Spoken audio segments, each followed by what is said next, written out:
आता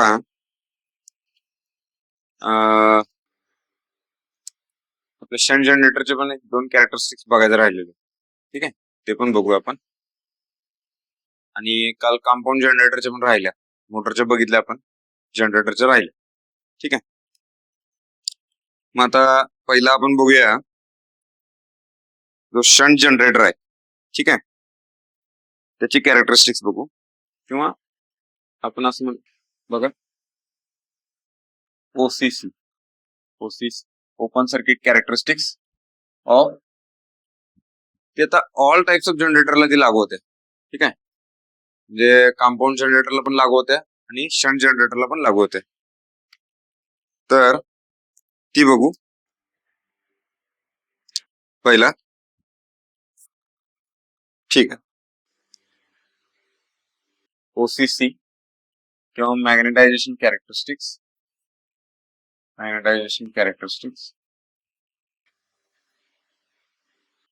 ठीक आहे, असते इजी वर्सेस आय एफ. आणि ही जी आहे कॅरेक्टरिस्टिक्स, ही बघा ऑल टाइप्स ऑफ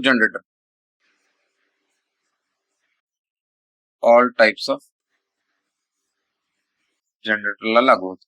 ठीक आहे, म्हणजे शंट, सिरीज, कंपाऊंड, सगळ्याला. बघा इजी वर्सेस आय एफ आहे. ठीक आहे, मग इजीचं इक्वेशन काय आहे? पहिला E is equal to P phi Z N upon 60A. P5 Z N upon 60A. ठीक आहे, मग बघा इजी प्रोपोर्शनल टू फाय, आणि हे जे phi proportional to I F field current. ठीक आहे, आता कसं रिलेशन आहे? डायरेक्ट रिलेशन आहे. काय ते?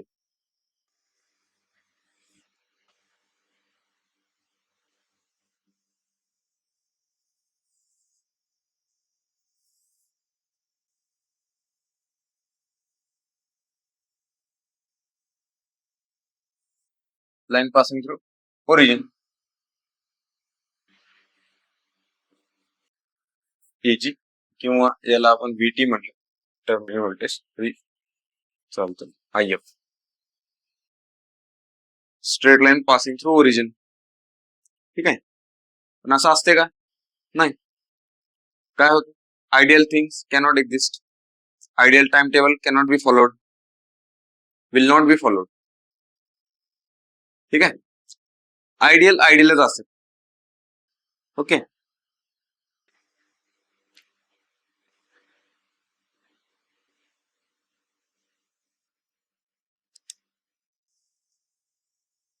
तसंच आपल्या संस्कृतीत रामाची जी प्रतिमा तयार केली, आयडियल पुरुष. सीतेची जी प्रतिमा तयार, आयडियल स्त्री. ठीक आहे, त्यामुळे बरीच लोक म्हणतात ना की राम होते का नव्हते आम्हाला माहित नाही, सीता होते का नव्हतं आम्हाला माहित नाही. कशाला? आयडियल गोष्टी शिकून घ्या ना त्यांच्या. आयडियल त्याच ट्रान्सफॉर्मर आयडियल होता का नव्हता आम्हाला माहित नाही.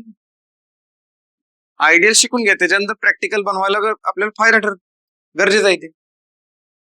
तसंच कसं वागायचं, कसं नाही वागायचं हे कळायला आयडियल पुरुष किंवा आयडियल स्त्री यांचे कॅरेक्टरिस्टिक्स आपल्या समोर असणं गरजेचं होतं, म्हणून ते तयार केलं. तसंच इथं आहे.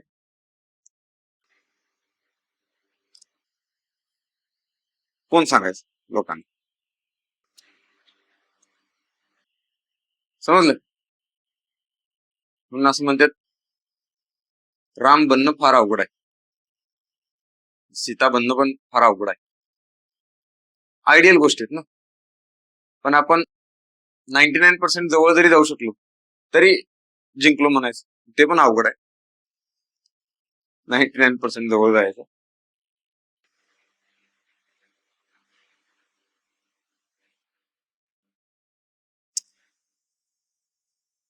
ओके.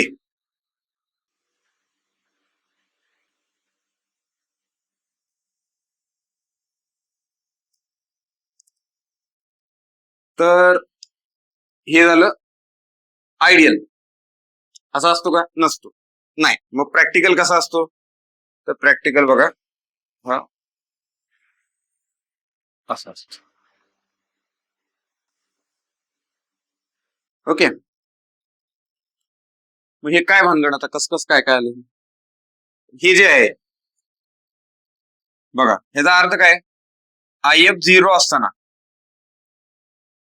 असताना थोडस व्होल्टेज मिळालं लागलंय. IF झिरो असताना थोडस व्होल्टेज मिळालं. तर हे व्होल्टेज कुठलं?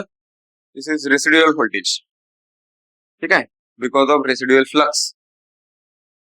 आणि व्होल्टेज बिल्डअप व्हायला हे गरजेचं असते. याला आपण काय म्हणतो?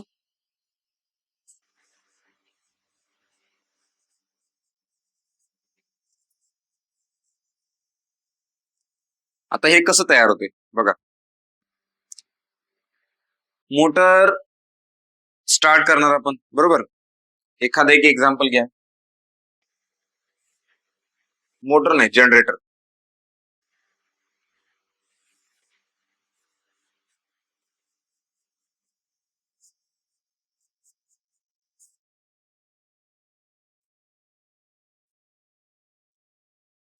ऍक्च्युली दाखवायची अशी पद्धत आहे, फील्ड वाइंडिंग जरा मोठं दाखवायचं असतं. ठीक आहे, कारण त्याचे नंबर ऑफ टर्न्स जास्त असतात, रेजिस्टन्स जास्त असतो, म्हणून ते तसं दाखव. आता बघा इथं काय झालं, याला आपण, हा जो रोटर आहे याला आपण जोडला प्राइम वर आणि हा फिरवणार आहे, बरोबर. हा फिरवला की ह्या ब्रशेसच्या या पॉइंटला व्होल्टेज तयार होणार. या पॉइंटला व्होल्टेज तयार होणार. आता ते व्होल्टेज कसं तयार होते? According to Faraday's law. when changing flux linked with the conductor, EMF induced, आणि कंडक्टर जर शॉर्ट सर्किट असेल तर करंट विल फ्लो, बरोबर. आता मला सांगा, ह्याच्यात ओरिजिनली काय तर फ्लक्स पाहिजे ना पहिला, जेणेकरून आपण प्राइम मूव्हरनं जर ते कंडक्टर फिरवले किंवा रोटर फिरवला तर ते रोटर फ्लक्स कट करणार, त्यात EMF इंड्यूस होणार, त्यातनं करंट फ्लो होणार आणि जनरेटर ऑपरेट होणार. म्हणजे इथं आपल्याला व्होल्टेज मिळणार. त्यासाठी इनिशियल फ्लक्स काय तर पाहिजे. मग इनिशियल फ्लक्स तो जो असतो तो कुठून येतो? It comes from residual magnetism.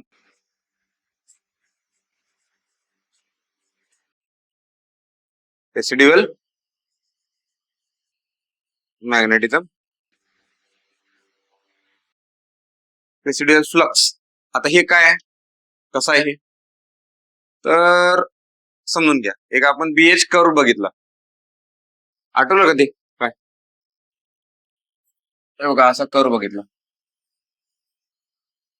Okay,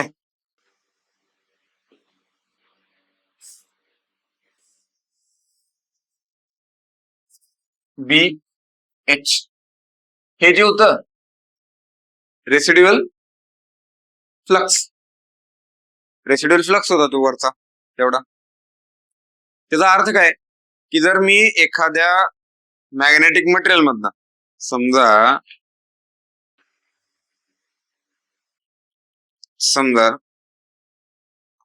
हे मॅग्नेटिक मटेरियल आहे, ठीक आहे. ह्याच्यात कॉईल आहेत, म्हणजे इलेक्ट्रोमॅग्नेट झालं हे.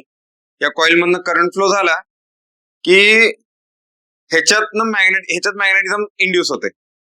करंट काढला की मॅग्नेटिझम जाणार, दॅट इज इलेक्ट्रोमॅग्नेट. पण काय होते, मॅग्नेटिक मटेरियलची प्रॉपर्टी आहे to hold some amount of flux, बरोबर. मग हे काय करतं, यातला करंट जरी संपला, काढून घेतला आपण, झिरो केला, तरी पण याच्यात थोडा फ्लक्स राहतो, दॅट इज रेसिड्युअल फ्लक्स. आता बघा ह्याच्यातनं करंट फ्लो होत नाहीये, करंट झिरो आहे, तरी पण थोडासा फ्लक्स आहे. तो फ्लक्स कुठला? हा इथला, हे व्होल्टेज बिल्डअप व्हायला, करंट झिरो असताना जे व्होल्टेज बिल्डअप होणार आहे ना, ते व्होल्टेज बिल्डअप व्हायला लागणारा किंवा मिळणारा त्याला flux, that is residual flux. आता बघा, तो आहे बर का, या कोअर मध्ये तो आहे. आता तो रेसिड्युअल फ्लक्स आहे, हा रोटर आहे, लावला, प्राइम मूव्हर आहे, माझा हात म्हणजे प्राइम मूव्हर, हा फिरवा लागलोय मी. आता बघा, यात already small amount of residual flux आहे. तो फ्लक्स हे कंडक्टर कट करणार, त्याच्यात ईएमएफ इंड्यूस होणार, करंट फ्लो होणार. आता हा करंट फ्लो झालेला हा परत या वाइंडिंग मधनं जाणार, हा परत या वाइंडिंग मधनं जाणार, बरोबर, या वाइंडिंग मधनं, आणि हे वाइंडिंग परत फ्लक्स तयार करणार, परत फ्लक्स तयार करणार. ठीक आहे,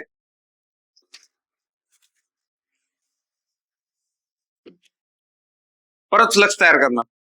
आता तो फ्लक्स वाढायला लागला, इजी वाढायला लागला, तो फ्लक्स वाढायला लागला, इजी वाढायला लागला. बघा, म्हणजेच आय एफ वाढत जाणार, यातनं करंट वाढत गेला, आय एफ वाढत गेला, फ्लक्स वाढत गेला, फ्लक्स वाढत गेला की इजी वाढत गेला. पण त्याला एक लिमिट आहे, सॅच्युरेशनचं लिमिट. एका पॉइंट नंतर तो फ्लक्स जास्त वाढत नाही. ठीक आहे, मग तो फ्लॅट व्हायला लागतो. तो कुठल्या पॉइंट नंतर, नी पॉइंट नंतर सॅच्युरेट व्हायला लागतो, म्हणजे फ्लॅट व्हायला लागतो. लक्षात आलं? हे असं आहे. आता आपल्याला बघा काळजी काय काय घ्यायला लागते ह्यामध्ये, म्हणजे ह्या कॅरेक्टरिस्टिक्स वरून काय समजतं आपल्याला. जर समजा बघा, फ्लक्सची डायरेक्शन ही आहे, सपोज तर करंट असा फ्लो व्हायला पाहिजे, रेसिड्युअल फ्लक्स असा आहे, हा रेसिड्युअल फ्लक्स आहे, त्याची डायरेक्शन अशी आहे. आता हा फ्लक्सची डायरेक्शन अशी यायला, करंट असा फ्लो व्हायला पाहिजे, बरोबर, करंट असा फ्लो व्हायला, सपोज मला हा रोटर क्लॉकवाईज फिरवायला पाहिजे, करंटची डायरेक्शन अशी यायला, मला रोटर क्लॉकवाईज फिरवायला पाहिजे, बरोबर. रोटर क्लॉकवाईज फिरवायला पाहिजे म्हणजे माझा जो प्राइम मूव्हर आहे तो प्राइम मूव्हर क्लॉकवाईज फिरला पाहिजे, बरोबर. आता प्राइम मूव्हर म्हणजे कोण असते, जनरली मोटर असते, एखादी दुसरी इलेक्ट्रिक मोटर असते, म्हणजे त्या मोटरचं रोटेशन पण क्लॉकवाईज पाहिजे. समजा चुकून ती मोटर अँटी क्लॉकवाईज फिरली, करंटची डायरेक्शन रिव्हर्स झाली, म्हणजे करंट काय जाणार आता, असं जायला पाहिजे होता, करंट जाणार आता असा. रेसिड्युअल फ्लक्स उलटा होता, हा करंट गेला, रेसिड्युअल फ्लक्सला काय केलं त्यानं, अपोज केलं, झिरो केलं, अपोज केलं म्हणजे झिरो केलं त्याला. तो फ्लक्स झिरो झाला तर मला सांगा जनरेटेड ईएमएफ येणार का, नाही. म्हणून बघा, कधी कधी जो आपला सेल्फ एक्साइटेड जनरेटर असतो, it will fail to build up voltage. समजलं का, व्होल्टेज बिल्डअप होत नाही. तर काय केलं आपण, त्याच्या फील्ड मधनं जाणारा जो करंट होता ना, त्या करंटची डायरेक्शन चेंज केली, त्याच्यामुळे जे रेसिड्युअल फ्लक्स होतं ते गेलं, रेसिड्युअल फ्लक्स गेलं, त्यामुळे आता ईएमएफ इंड्यूसच होणार नाही. ठीक आहे, पॉवर त्यातनं जनरेटच होणार नाही. मग इथं बघा, रेसिड्युअल फ्लक्स जे आपण हिस्टेरेसिस लॉस मध्ये एका निगेटिव्ह पर्स्पेक्टिव्हनं बघितलं, त्याचा इथं फायदा आहे, समजलं का. आणि एक असं कुठं बघितलं आपण, हार्मोनिक्स बद्दल. हार्मोनिक्सला निगेटिव्ह म्हणतो आपण, पण हार्मोनिक्सच्या ट्रान्सफॉर्मर मध्ये फायदा होता. इंटरव्ह्यूला असे क्वेश्चन विचारतात, सांगा बरं, असे कोणत्या अनवॉन्टेड पॅरामीटर्स आहेत किंवा असे कोणते अनवॉन्टेड थिंग्स आहेत जे आपल्याला नको असतात सिस्टम मध्ये, but because of those things we used in somewhere else and we do useful things. म्हणजे युजलेस म्हणलं त्यांना परत, पण त्याच्यापासून आपण युजफुल गोष्टी तयार केल्या, प्रॅक्टिकल गोष्टी तयार करायचा प्रयत्न केला. ठीक आहे, मग अशा कोणत्या गोष्टी आहेत तुम्ही सांगा म्हणतात, 2 गोष्टी मला एक्सप्लेन करा. सांगायचं तेवढं. एक आहे हार्मोनिक्स, दुसरा आहे रेसिड्युअल व्होल्टेज किंवा रेसिड्युअल फ्लक्स. रेसिड्युअल फ्लक्स मुळे हिस्ट्रेसिस लॉसेस येतात, पण रेसिड्युअल फ्लक्स मुळे आपलं जनरेटरचं व्होल्टेज बिल्डअप होते. जर रेसिड्युअल फ्लक्स नसेल तर generator will not able to start, will not able to build up voltage. असं आहे, समजलं. मग आता समजा तुम्ही या करंटची डायरेक्शन उलटी नेली, तुम्हाला ज्या डायरेक्शनला करंट फ्लो करवायचा होता त्याच्या अपोजिट डायरेक्शनला तुम्ही करंट नेला, रेसिड्युअल व्होल्टेज गेलं. आता जनरेटर स्टार्टच होत नाही. म्हणून बघा, आठवते का बघा कॉलेजमध्ये प्रॅक्टिकल करताना, कधी कधी डीसी जनरेटरवर प्रॅक्टिकल करताना तुमच्या हातनं चुकून करंटची डायरेक्शन रिव्हर्स झाली तर जनरेटरचं व्होल्टेज बिल्डअप होत नव्हतं. मग त्यावेळी आपण जे तिथं लॅब असिस्टंट जे असायचे त्यांना बोलवायचे, या सर चालू होईना झालंय जनरेटर, आम्ही प्राईम वर तर फिरवला पण व्होल्टेज येईना झालंय. ठीक आहे, ते म्हणते थांबा, सगळं कनेक्शन काढतात, फील्ड असते का नाही त्या फील्डला परत एक ह्यूज व्होल्टेज देतात, मोठं व्होल्टेज देतात फील्डला, फील्ड वाइंडिंगला एक्सटर्नली काढतात. थोडा वेळ ठेवतात आणि काढतात. मग त्यानं काय होतं, कोर मॅग्नेटाइज होतोय परत आणि त्यात थोडा अमाऊंट ऑफ फ्लक्स शिल्लक राहतोय. ठीक आहे, त्याला म्हणतात field flashing. It is called field flashing. Field flash झाली म्हणजे तिथे रेसिड्युअल व्होल्टेज येते. आता तुम्ही करंटची डायरेक्शन सेम ज्या डायरेक्शनला रेसिड्युअल फ्लक्स येणार आहे ना त्याच डायरेक्शनला तुम्हाला करंट फ्लो करायला लागतो. म्हणजे ज्या डायरेक्शनला करंट फ्लो केल्यामुळं ओरिजिनल जो रेसिड्युअल फ्लक्स आहे त्याच डायरेक्शनला मेन फील्ड फ्लक्स वाढायला पाहिजे. तर काय होणार, तो फ्लक्स पण वाढत जाणार आणि ईएमएफ पण वाढत जाणार. सगळ्या जनरेटर मध्ये असं होतं. त्यामुळे ही कॅरेक्टरिस्टिक्स आहे ओपन सर्किट कॅरेक्टरिस्टिक्स. आणि ओपन सर्किट कॅरेक्टरिस्टिक्स मध्ये हा जो पार्ट आहे ना, हा पार्ट इम्पॉर्टंट आहे. ठीक आहे, शेस लक्षात आलं. आता बघा, त्याच्यात एक आधुनिक कन्सेप्ट आहे, थोडक्यात तुम्हाला एक्सप्लेन करतो ती. आता काय असते, हा जो फील्ड आहे ना याचा रेजिस्टन्स असतो, बरोबर, आर एफ, याचा रेजिस्टन्स असतो. आता बघा,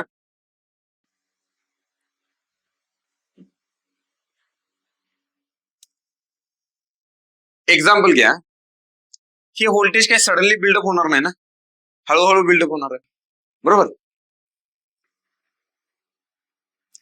समजा रेसिड्युअल फ्लक्स हा 5 वेबर आहे, 5 वेबर. एक्झाम्पल, मला नंबर्स का घ्यायला लागलोय ते एक्झाम्पलने समजावं म्हणून. 5 वेबर आहे रेसिड्युअल फ्लक्स. हा 5 वेबर रेसिड्युअल फ्लक्स तयार करायला मला जो करंट लागतो तो 5 एम्पियरच्या वर करंट लागतो.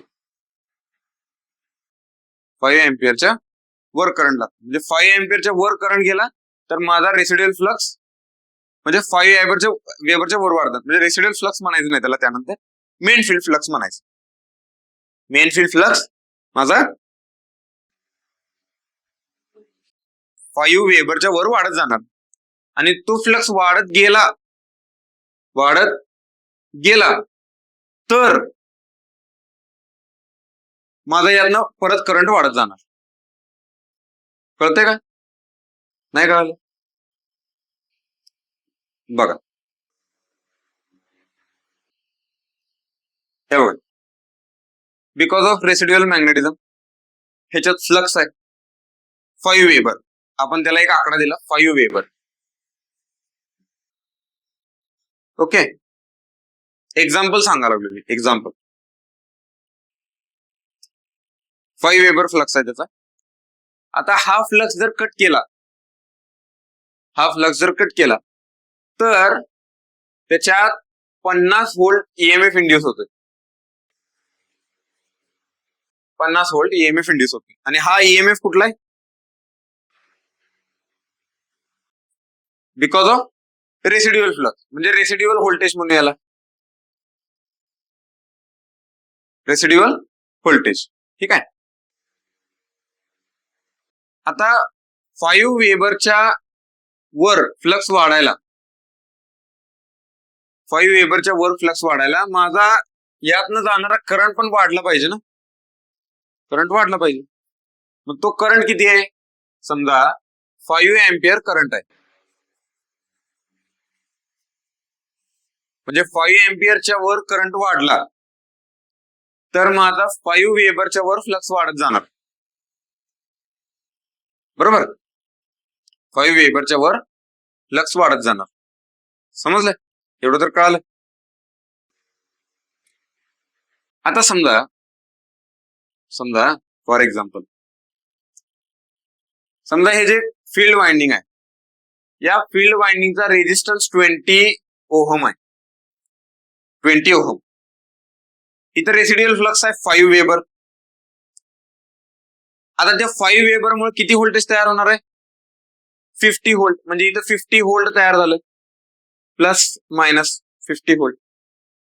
ह्याचा रेजिस्टन्स किती आहे? 20 ओहम. ठीक आहे. किती करंट जाणार त्यातनं? हा, किती? असं कसं 5/2? हा, 2.5 एम्पियर. किती जाणार? 2.5 एम्पियर. आपल्याला करंट किती पाहिजे? 5 एम्पियर पाहिजे ना. 5 एम्पियरच्या वर वाढायला पाहिजे. 5 एम्पियरच्या वर वाढायला पाहिजे तर माझा फ्लक्स 5 वेबरच्या वर वाढणार आहे. 5 वेबरच्या वर वाढला की मग ईएमएफ वाढणार आहे. म्हणजे डायरेक्ट रिलेशन आहे. पण या रेजिस्टन्स मुळे वाढ ना. मग तो रेजिस्टन्स किती पाहिजे? 10 पाहिजे. ओके.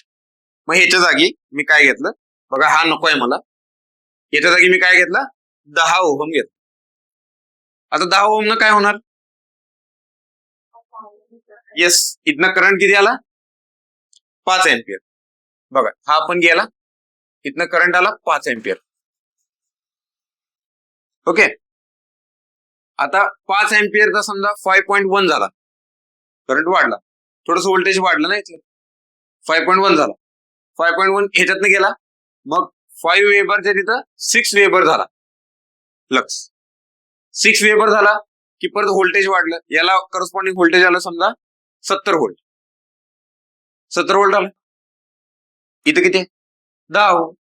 रेजिस्टन्स चेंज होणार आहे का? नाही. 10 ओहम. मग करंट किती आला 70 व्होल्ट मुळे? 7 एम्पियर. 7 एम्पियरनं परत फ्लक्स वाढला. फ्लक्स वाढला, परत व्होल्टेज वाढलं, परत करंट वाढलं, परत फ्लक्स वाढला, व्होल्टेज वाढलं. झालं ना चालू? व्होल्टेज वाढत जाणार. या ग्राफवर आलो आपण, व्होल्टेज वाढत जाणार. पण इथं पहिला 20 ओहम असतं तर झालंच नसतं. मग हा जो 10 ओहम हा काय आहे? That is called critical resistance. फील्डचा critical resistance. जर माझा फील्डचा रेजिस्टन्स 10 ओहम पेक्षा जास्त असेल, 11 ओहम, 12 ओहम, तर माझं व्होल्टेज बिल्डअप होणार नाही, व्होल्टेज वाढत जाणार नाही. ठीक आहे. म्हणजे किती पाहिजे?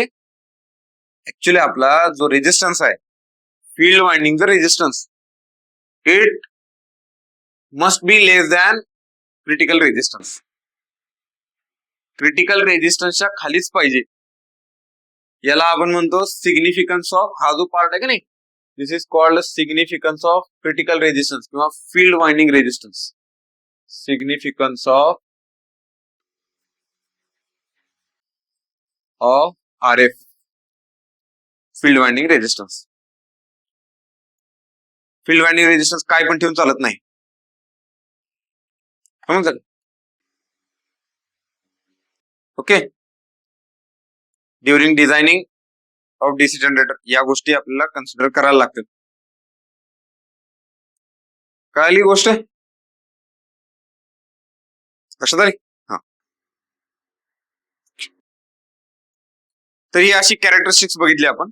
ही कॅरेक्टरिस्टिक्स, ही बघा, यातला मेन पर्पज काय होता? ही कॅरेक्टरिस्टिक्स. जी वाटलं तर सगळं कन्फ्युजन झालं असेल तर परत एकदा काढून दाखवतो. ही कॅरेक्टरिस्टिक्स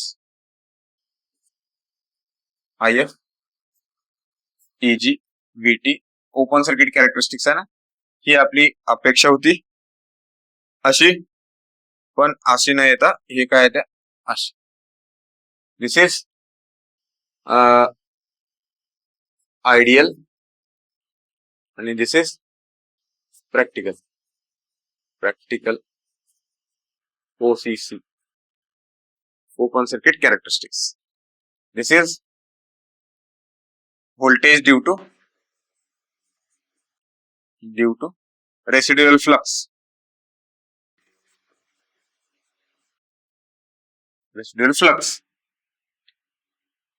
रेसिड्युअल व्होल्टेज म्हणा त्याला, चालते.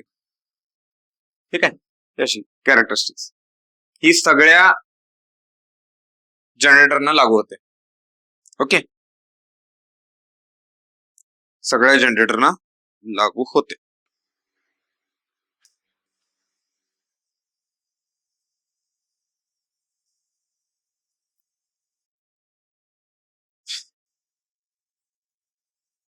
मग आता पुढचा point.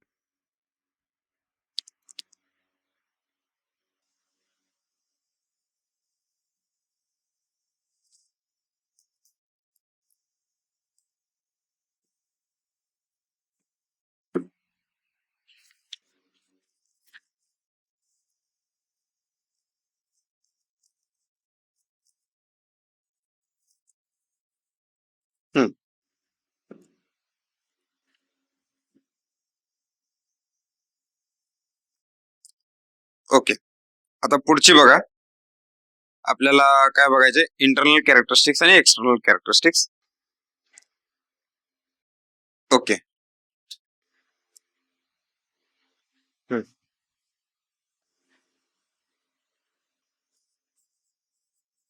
Shunt generator. Second, internal characteristics. हे काय असते, EG वर्सेस IL. आणि तिसरी कॅरेक्टरिस्टिक्स असते external characteristics, VT versus IL. ठीक आहे, आता बघा.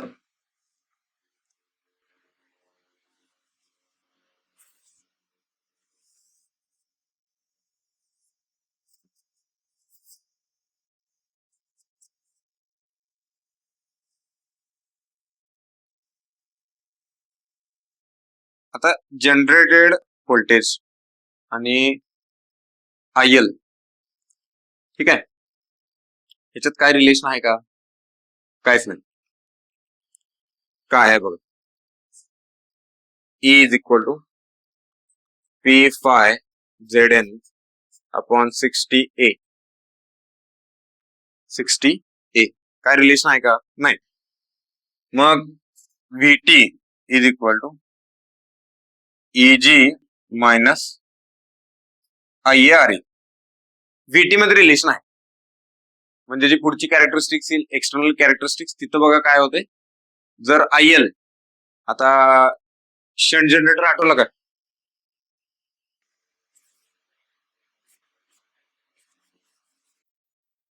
हा शंट जनरेटर ना, ठीक आहे. इथं VT आणि इथं EG. ओके, करंटची डायरेक्शन पण बघून घ्या अशी. आता बघा, EGच आणि ILचं काय रिलेशन आहे का इक्वेशन मध्ये? नाहीये. ओके, करेक्ट, नाहीये. म्हणजे IL वाढत गेला, EG काय राहणार? कॉन्स्टंट राहणार. ठीक आहे, पण एक काय बघितलं आपण, आर्मेचर रिएक्शन. IA जर वाढला तर आर्मेचर फ्लक्स वाढतोय. Effect of armature flux on main field flux is called armature reaction. मग जर आर्मेचर फ्लक्स वाढत असेल तर तो काय करतो, मेन फील्ड फ्लक्सला कमी करतोय. कारण effect of armature reaction, net effect of armature reaction demagnetising, म्हणजे तो फ्लक्स कमी करतोय. म्हणजे बघा, आयडियली जर असं असेल, काय रिलेशन नसेल, पण तरी पण असं नसतंय. ते काय असतंय,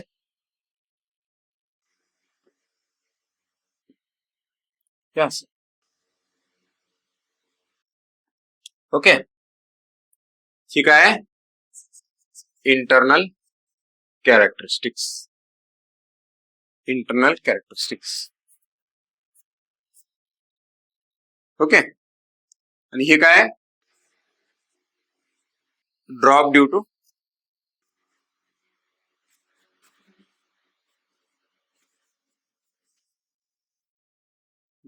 आर्मेचर रिएक्शन. ठीक आहे, drop due to armature reaction. तरी ऑलमोस्ट कॉन्स्टंट असतं बरं का ते, म्हणजे हा जो ड्रॉप आहे ना, कमी असतो तुलनेत. ठीक आहे, DC generator constant voltage machine म्हणतो आपण त्याला, पण बिकॉज ऑफ आर्मेचर रिएक्शन थोडासा ड्रॉप दिसतो आपल्याला. म्हणजे जर समजा आउटपुट व्होल्टेज त्याचं किंवा जनरेटेड व्होल्टेज जर समजा 200 असेल, तर फुल लोड व्होल्टेज अराउंड 180-190च्या आसपास जाते. म्हणजे फुल लोड आणि नो लोड मध्ये 10 व्होल्टेजचा ड्रॉप आहे, फक्त 10 व्होल्ट, 10 ते 15 व्होल्ट. ठीक आहे, म्हणजे बऱ्यापैकी कॉन्स्टंट राहते, लक्षात घ्या. त्यानंतर पुढचे एक्सटर्नल कॅरेक्टरिस्टिक्स, ती आहे व्हीटी वर्सेस आयएल. आता त्या आयएल मध्ये आय आहे, आय आहे, तर IL is equal to IA minus IF. IF, IA, okay. मग आयएल वाढायला लागला तर काय म्हणणार आपण, आर्मेचर करंट त्यामुळे वाढत जाणार आहे, बरोबर. आर्मेचर करंट पण वाढत जाणार. आर्मेचर करंट वाढत गेला तर आयआरए ड्रॉप वाढत जाणार. आणि दुसरी गोष्ट, आर्मेचर रिएक्शन तर आहेच. मग हा जो ड्रॉप आहे बघा, दिस इज ड्रॉप ड्यू टू आयएआरए किंवा आयआरए ड्रॉप असं म्हणू शकतो. आणि हे काय, एक्सटर्नल कॅरेक्टरिस्टिक्स. एक्सटर्नल कॅरेक्टरिस्टिक्स, तर ह्या गोष्टी आहेत दोन.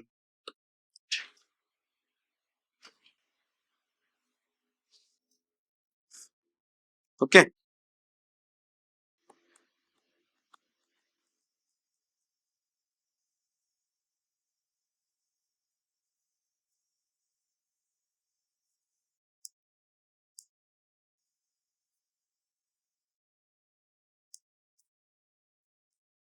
ओके,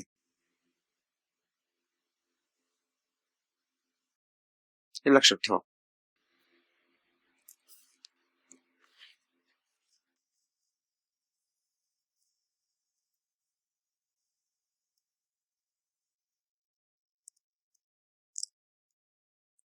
आता थोडस जर डीप गेलो आपण, म्हणजे काय बघा, ही कॅरेक्टरिस्टिक्स आहे ना आता जी सांगितलेली, ही तर सिमिलर आहे अशी. शंट जनरेटरला पण अशीच आहे आणि सेपरेटली एक्साइटेड जनरेटरला पण अशीच आहे, ओके. पण काय आहे, थोडासा एक मायनर डिफरन्स आहे. कॅरेक्टरिस्टिक्स ऍक्च्युली अशीच येणार आहे, पण जर समजा आपण दोघांची शॉर्ट सर्किट कॅरेक्टरिस्टिक्स पण जर काढायचं म्हटलं, म्हणजे दोघं जर शॉर्ट सर्किट करून आणि चेक करायचं, दोघांचे टर्मिनल शॉर्ट सर्किट करायचे त्यावेळी, तर सेपरेटली एक्साइटेड जनरेटरला इथंच थांबते हे. कारण तुम्ही इजी जर शॉर्ट केला तर ह्याचं वाइंडिंग सेपरेट आहे ना, एक्साइटेशन सेपरेट आहे, ती कुठे शॉर्ट झालंय, म्हणजे फ्लक्स नॉन झिरोच आहे, तर फ्लक्स नॉन झिरो आहे, बरोबर. त्यामुळे इजी कंटिन्युअसली राहणार आहे तिथं, फ्लक्स नॉन झिरो आहे म्हणून इजी राहणार, जरी शॉर्ट सर्किट केलं तरी. आणि current, short circuit current flow होत राहणार त्यात. म्हणजे काय म्हणतोय बघा मी, समजा हे असं सेपरेटली एक्साइटेड जनरेटर आहे. हा जर मी शॉर्ट सर्किट केला तर इथं सप्लाय चालूच आहे ना, फील्डला सप्लाय चालूच आहे. फील्डला सप्लाय चालू आहे त्यामुळे फ्लक्स आहे त्यामुळे इजी येणारच आहे. तुम्ही जरी शॉर्ट केलं तरी इजीची व्हॅल्यू 150-200 जेवढी आहे तेवढी येणारच आणि त्याच्या अमाऊंटचा शॉर्ट सर्किट करंट फ्लो होत राहणारच कंटिन्युअसली. लक्षात आलं का? म्हणजे इजी कुठं जर करंट वाढला, IL जर वाढला तरी इजी कुठं तर राहील इथं कॉन्स्टंट सेपरेटली एक्साइटेड जनरेटर मध्ये. पण शंट जनरेटर मध्ये बघा, शंट जनरेटर मध्ये जर तुम्ही हे शॉर्ट केलं तर इथलं पण व्होल्टेज गेलं, हे पण गेलं आणि मशीन हॉल्टला इथं फ्लक्स पण झिरो झाला, मशीन मधला फ्लक्स पण झिरो झाला, मशीन हॉल्टला इथं. तर जे सेपरेटली एक्साइटेड जनरेटर असतात त्याची कॅरेक्टरिस्टिक्स ही अशी आहे. शॉर्ट सर्किट हे झिरोला येतात शॉर्ट केले तर. म्हणजे ही कॅरेक्टरिस्टिक्स कुठं आहे? शंट मध्ये, शंट जनरेटर मध्ये. शंट जनरेटर मध्ये जर शॉर्ट केलं तर सगळं शॉर्ट होते ना, झिरो येते व्होल्टेज. व्होल्टेज झिरो आलं ना इथं, करंट त्यावेळी थोडा येणार आहे, करंट व्होल्टेज झिरो झालं. पण असं झिरो सेपरेटली एक्साइटेड मध्ये येत नाही. ठीक आहे. जर तुम्ही पुस्तकात बघाल सांगितलं त्या नोट्स मध्ये, नाव नाही घेणार मी, व त्यांचं प्रमोशन काय करा, ते सेपरेट करा. ओके, त्यांचं प्रमोशन काय करा. नाही नको ना, मला काय सेपरेट पेमेंट देते ते नाही देत. मग त्या नोट्स मध्ये जर बघितलं तुम्ही तर तिथं दोन कॅरेक्टरिस्टिक्स वेगळ्या दिसतात पण दोन्ही सेमच आहेत. परत नंतर तुम्ही माझ्यासमोर आणले, सर हे वेगळं हे वेगळं, शिकवलंच नाही तुम्ही. दोन्हीला म्हणला सेम आहे, दोन्हीला सेमच आहे ऍक्च्युली, इथपर्यंत सेमच आहे. फक्त शॉर्ट सर्किट केल्यानंतर थोडंसं चेंज झाले, ते फरक आहे. ओके,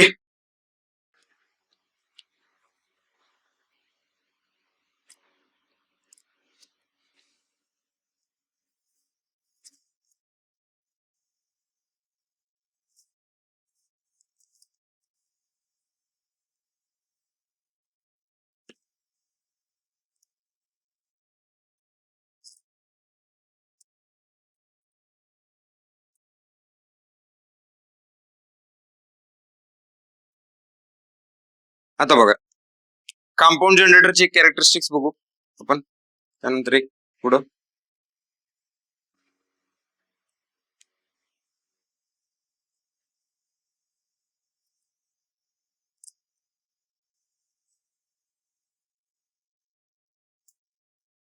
ओके,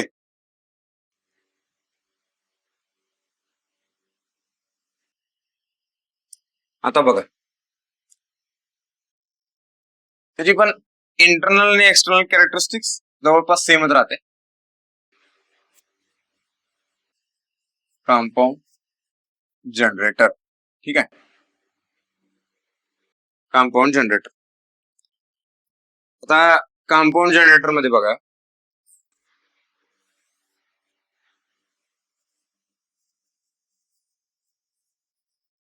आणि हा IL, EG वर्सेस IL म्हणजे internal characteristics, VT versus IL म्हणजे एक्सटर्नल कॅरेक्टरिस्टिक्स. तर पहिला एक गोष्ट डोळ्यासमोर यायला पाहिजे, कंपाऊंड जनरेटर मध्ये दोन वाइंडिंग आहेत, सिरीज आणि शंट दोघांचं मिश्रण आहे तिथं. त्याच्यामुळे काय होतं, सिरीज जनरेटरचे पण फायदे मिळतात आणि शंट जनरेटरचे पण फायदे मिळतात त्यात. ओके, बघा आता E प्रोपोर्शनल टू फाय, बरोबर, E प्रोपोर्शनल टू फाय हे आहे. त्यानंतर बघा VT is equal to E minus I A R A, E minus I A R A minus जे सिरीज वाइंडिंग असणार, सिरीज फील्ड वाइंडिंग, ते पण त्यातनं मायनस होणार आहे. मग एकतर काय असू शकते, I A R A C किंवा I L R A C, दोन पॉसिबल आहेत. म्हणजे सिरीज फील्ड वाइंडिंग आपण काय बघितले, एक आर्मेचरच्या सिरीज मध्ये असते किंवा होल सिरीज आणि पॅरललची जी वाइंडिंग असते त्याच्या सिरीज मध्ये असते. म्हणजे आर्मेचर आणि पॅरललची जी वाइंडिंग असते त्याच्या सिरीज मध्ये, शॉर्ट शंटच्या बाबतीत. ठीक आहे, हे दोन पॉसिबल कॉम्बिनेशन, त्यामुळे हे दोन लिहिले मी. ओके,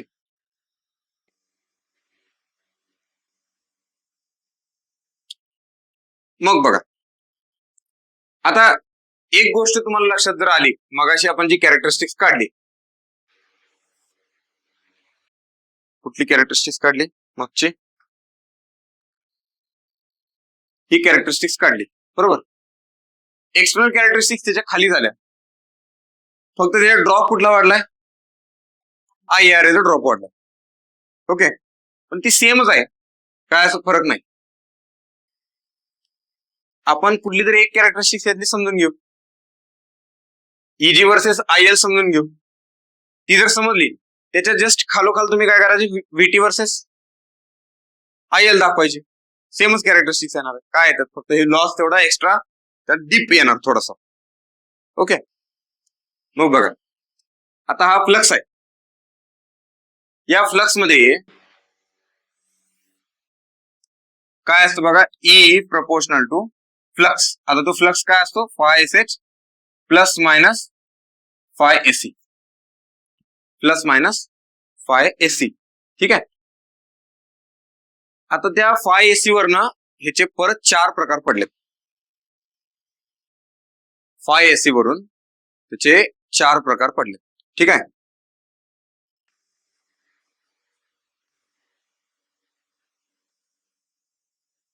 बघा कुठले कुठले 4 प्रकार.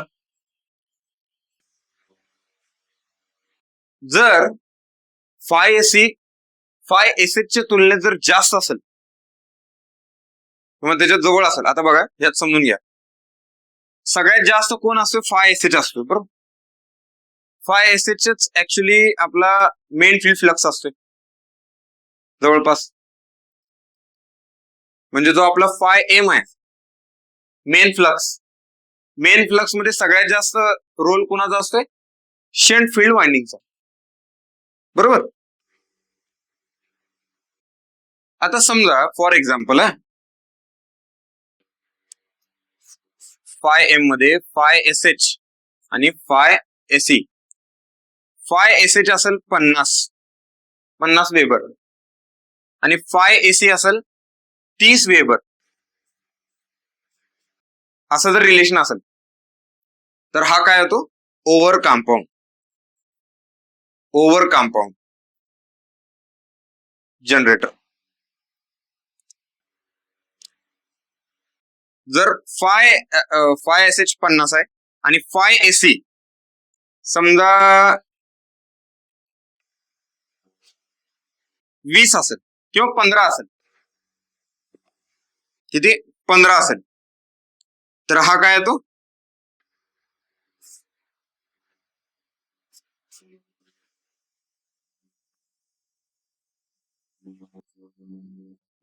Flat compound. हा काय येतो, फ्लॅट कंपाऊंड. ठीक आहे, जर त्याच्याऐवजी समजा हा 5 वेबर असेल, हा 15 वेबर 5 वेबर असेल, तर हा येतो अंडर कंपाऊंड.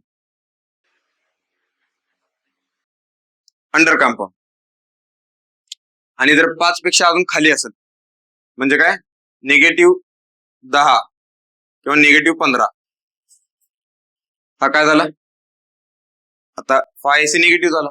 निगेटिव्ह झाल्यावर तो कुठला असतोय, डिफरन्शियल असतो ना. हे 3 कुठले झाले, कम्युलेटिव्हचे. पॉझिटिव्ह आहेत फ्लक्स दोन्ही, कम्युलेटिव्ह. कम्युनिटी मध्ये 3 प्रकार पडले, एक ओव्हर, फ्लॅट, अंडर आणि डिफरन्शियल. ठीक आहे. आता बघा, जर ओव्हर कंपाऊंड असेल आणि जर मी आयएल वाढवला तर काय होणार आहे, फाय वाढत जाणार आहे. म्हणजे जसं तुमचा आयएल वाढेल तसं फाय वाढत गेला. हा ग्राफ असा, व्होल्टेज पण वाढत जाणार, व्होल्टेज पण वाढत जाणार. दुसरा फ्लॅट,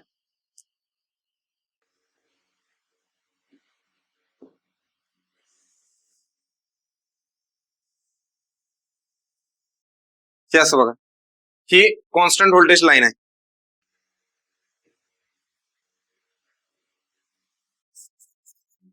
कॉन्स्टंट व्होल्टेज लाईन. आणि हा काय दिसतोय तुम्हाला, हा बघा फ्लॅट दिसतोय एकदम थोडासा. हा काय झाला, ओव्हर कंपाऊंड, हा झाला फ्लॅट कंपाऊंड. आता जे तुमच्या डोक्यात यायला पाहिजे, तो फ्लॅट काय यायला लागलाय बरं, इथं जाईपर्यंत का खाली यायला लागलाय थोडासा, आर्मेचर रिएक्शन. आर्मेचर रिएक्शन पण फ्लक्स कमी करणार आहे ना. आता इथं 15 दिलाय आपण, आणि आर्मेचर रिएक्शन पण 15 जर कमी करत असेल तर तो काय होणार आहे, एका पॉइंटला स्टार्टिंग आणि म्हणजे नो लोड व्होल्टेज आणि फुल लोड व्होल्टेज सेम येणार आहे. हे जे काय बघा, नो लोड व्होल्टेज, समजलं का, कळतंय का. ओव्हर कंपाऊंडला फ्लक्स वाढतच जाणार आहे. करंट वाढला की हा वाढणार ना, सिरीज फ्लक्स. करंट वाढला तर आपण पहिल्यांदाच घेतला त्याला 30, अजून जर आयएल वाढायला लागला तर अजून फ्लक्स वाढत जाणार तो, त्यामुळे व्होल्टेज वाढतच चाललंय. म्हणून ओव्हर कंपाऊंड मध्ये no load to full load जाईपर्यंत व्होल्टेज वाढतच जाते त्याचं, ओव्हर कंपाऊंड. समजलं का. फ्लॅट कंपाऊंडला व्होल्टेज ऑलमोस्ट फ्लॅट राहतं, कॉन्स्टंट राहतंय. का, कारण तिथं जे सिरीज फील्ड वाइंडिंग जो फ्लक्स देणार आहे ना, तेवढाच amount of flux armature reaction मुळे कमी होतोय. त्यामुळे नेट फ्लक्स आहे आपल्या मशीन मधला तो ऑलमोस्ट कॉन्स्टंट राहतोय. त्यामुळे व्होल्टेज पण कॉन्स्टंट मिळतं आपल्याला थ्रूआउट. थोडस राईज मिळतं थोडस, पण ते कॉन्स्टंटच असतं, लय फरक नाही. इथं बघा, अंडर कंपाऊंडला आलो आपण, 5च वेबर आहे, पण आर्मेचर रिएक्शन मुळे 15 वेबर फ्लक्स कमी व्हायला लागलाय. आर्मेचर रिएक्शन मुळे 15 वेबर कमी व्हायला लागलाय. मग ते काय होणार, हा थोडासा खाली येणार. हा कुठला आहे, अंडर कंपाऊंड. आणि ह्याच्या खाली कुठला येणार अजून, डिफरन्शियल. डिफरन्शियल. ह्या 4 त्याच्या कॅरेक्टरिस्टिक्स आहेत. पहिल्या 3 कम्युलेटिव्ह कंपाऊंडचे आहेत आणि जी लास्टची आहे ती डिफरन्शियल कंपाऊंडची. ठीक आहे, समजलं का.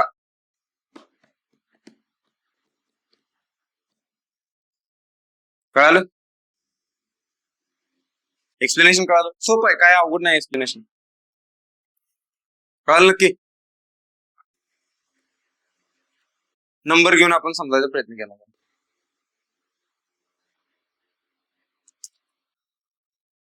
ओके,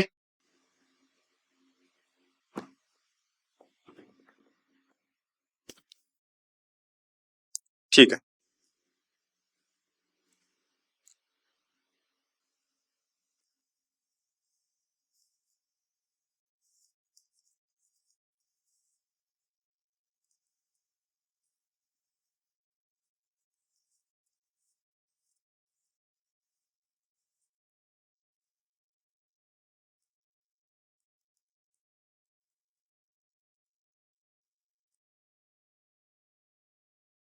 ठीक आहे,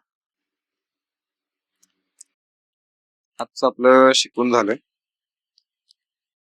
थांबूया इथं आपण मग आज.